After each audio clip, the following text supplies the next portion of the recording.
Azalea, and you are now watching a goodfellowmedia.com exclusive.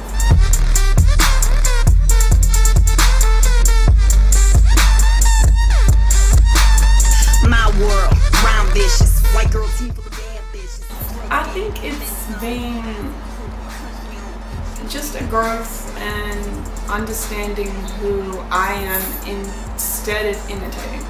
I'd say as a teenager I paid a lot more attention to what other artists were doing and just what other people were doing in the media in general, and now that I look back on it in retrospect, I can admit that I was mimicking a lot of stuff, and now that I'm older and I feel like I know who I am, I feel like I do my own thing more and it reflects more on my music. I think females are scared to be sexual because they feel like they're not going to be respected and it's demeaning to a lot of people, but I think that if you own it, it's your power for you. So I'm not scared to be sexual or be a woman or wear clothes, or you know what I mean. I think the way you're perceived or the respect level is based on your respect level, and if I don't want to do it and be like, then you have to respect it. So that's why I don't shy away from it. It's kind of funny to see so many people now say I should model, because now that I find myself doing more and more photo shoots for magazines and other stuff, I realize that it would never be a profession I would pick. It's fun to take photos just as being a girl, but to be in like 10 and 20 outfits and do the things that models do, I don't know how to do it. My back hurts the next day all the time. I'm like, oh, what did I do? Oh, I was in a photo shoot.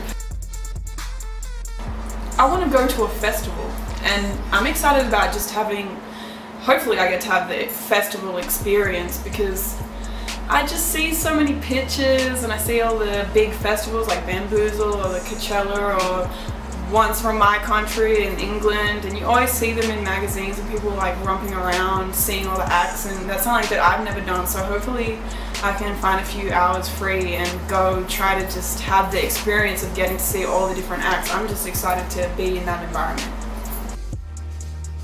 Fan mode, I do that all the time. Because I'm a fan of music. That's why I wanted to do it, because I love it. I see, who did I see that I had a fan moment over last? 50 Cent. Probably 50 Cent that I last had a fan moment on. I didn't think I would, honestly, but as a teenager you gotta think like 2003 was probably 50 Cent's like one of his biggest years, and I saw him in concert. That was the first rap concert I ever went to, and I've never really fanned out before. I'll always see people that I love and be like, I respect your music and I'm a fan, but it's never like, ah. But I was like, it's 50 Cent. Holy shit, I'm gonna say something. Ah! I'm gonna tell him. Because that was my first ever experience that I ever felt like, oh, this is hip hop in my face, not on a screen, and it was 50 Cent, and it was cool, so it was 50 Cent. I thought it was the best home for me, that's why I ended up signing, but it didn't have anything to do with my management being Interscope. If anything, it made me question it more, because having management and label be the same company can get tricky sometimes in terms of an artist's interest, but to me Interscope is kind of like a family, and I know so many people at that label so well, and I think when you're making a commitment that's that big, and a lot of people don't realize for that length of time, it's a long time, you really want to know the people, and I didn't feel so hesitant to work with them because I felt like I had already had such a long relationship with them prior to that, and just writing for other people and stuff like that. Not even me being an artist, Iggy Azalea, I've had an outside relationship with that label for a long time, almost 2 years now, so I felt like I know these people. I used to get really annoyed by being compared to anyone, or even being called a female rapper. I'd be like, why? And then you know what, one day somebody actually tweeted to me on Twitter, and I did listen, and they said, you know,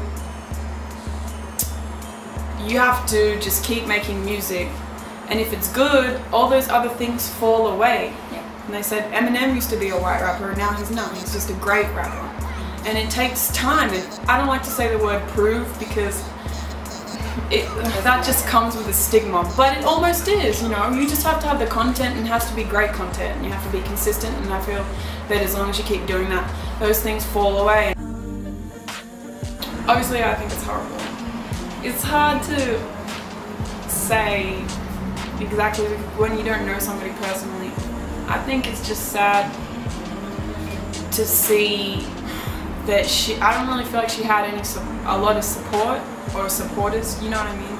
Especially in the public towards the end of her life, and as an entertainer and knowing how lonely it can get even when everybody loves you, just to imagine the place she was in for all this to happen, or for her to even be taking prescription drugs and all of the different variables, it just hurts my heart. And I just think we need to be more considerate in what we say and remember that entertainers are people too, and it affects them. There's so many huge stars that we keep losing, and I do think that we need to not underestimate the power of our words and how they affect them and cause them to do stuff like.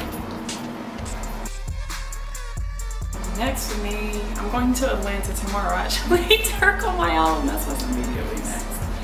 And I want to work with so many people. I really want to actually work with Esther Dean and Missy. That's on my list of girls. I always talk about the guys and the rappers that I want to work with, but I want to work with Esther Dean and Missy Elliot. I want to work with some girls that can rap and write, and I want to get in there and try to make some records with them. I haven't reached out to them yet, but I would like to.